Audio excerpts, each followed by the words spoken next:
Terminasi 49 kontrak kerjasama blok migas ini Pak, sebetulnya apa yang menjadi penyebab dan juga untuk saat ini progresnya ini sudah seperti apa Pak Tutuka, silakan. Baik, pertama sudah bertambah dari 49 menjadi 50 mereka terminasi. Tapi ini dari tahun 2020 sampai tahun 2023 ya, terminasi dari akumulasi. Dan kontrak kerjanya itu sebenarnya dari tahun 2008 sampai 2015.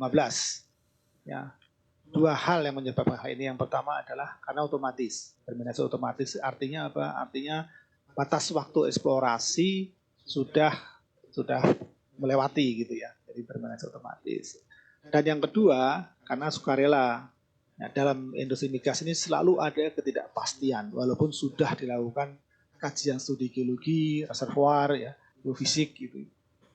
Selalu ada ketidakpastian yang menyebabkan potensi sumber daya yang akan dijadikan cadangan itu dikatakan sangat kecil atau bahkan tidak ada atau mungkin tidak ekonomis sehingga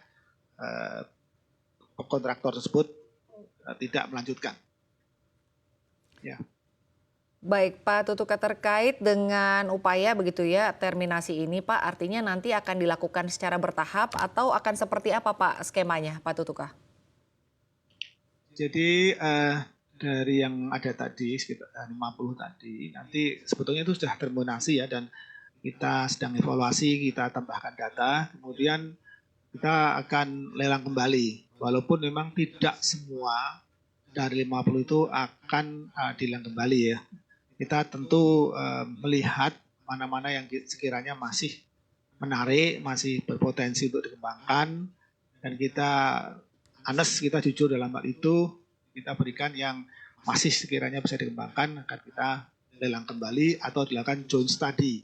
Jadi mekanisme tender ulang itu terbuka langsung, itu diumumkan. Kalau joint study, siapa yang tertarik melakukan joint study, nanti tetap akan dilakukan lelang, tetapi ada mekanisme yang disebut dengan first right refusal. Jadi mendapat prioritas lah yang melakukan joint study itu. Baik, dari 50 yang akan diterminasi ini nantinya akan blok yang mana dulu Pak? Artinya yang didahulukan, apakah juga masih ada yang eksplorasinya masih berlangsung Pak sampai dengan saat ini? Kalau eksplorasinya masih bisa berlangsung secara teknis, tetapi karena waktunya sudah habis, biasanya kan diberi waktu 6 tahun. Kalau ada hal khusus gitu minta perpanjangan, biasanya kita lihat evaluasi, bisa juga diperpanjang. Tapi kalau tidak ada hal khusus ya kita lakukan terminasi. Nah, mana yang duluan kita lakukan dari yang paling masih berpotensi, ya, paling masih berpotensi. Mungkin kalau saya sampaikan ada gambar dari 50, kalau bisa ditayangkan, silakan ditayangkan. Dari 50 tersebar ya, dari di Sumatera sampai ke Papua. Nah, kita lihat mana yang paling berpotensi, kita sampaikan dulu. Gini ya, dari yang ada itu sebetulnya ada 11 unconventional atau minyak non-konvensional yang kita kenal dengan, bisa ada yang dugaan shale gas ya, oil, atau yang sekarang yang banyak itu sebetulnya yang coal bed methane ya, CBM. Nah, itu sudah lama dikembangkan, tetapi ternyata banyak yang kurang dilanjut, yang kurang prospektif sehingga tidak dilanjutkan. Nah, yang 39 itu adalah konvensional. Di gambar di sini kita lihat tersebar ya, yang warna-warna kita lihat di sana. Yang terminasi otomatis itu warna yang merah. Yang merah dari Sumatera kita lihat ya. Kemudian yang biru itu yang terminasi sukarela.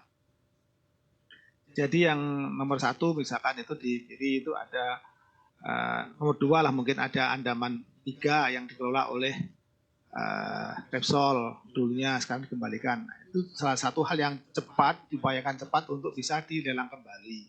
Karena kita melihat dengan pendekatan ya, dengan metodologi, dengan konsepsi geologi yang berbeda, bisa saja dihasilkan suatu hasil yang berbeda daripada kajian sebelumnya. Nah, kita yakinnya seperti itu. Kemudian ada juga yang daerah di timur ya, ada yang West Sepuku misalkan atau West Timor.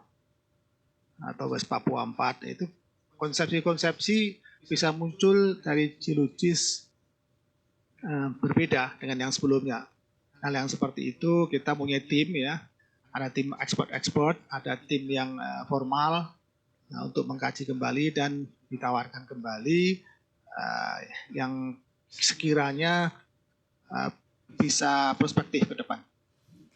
Baik Pak, terkait dengan determinasi ini ya Pak, sebetulnya untuk saat ini Pak, apabila nanti ternyata terminasi ini berlangsung, artinya akan ada 50 ya Pak, ini dampaknya nanti ke produksi migas nasional akan seperti apa Pak?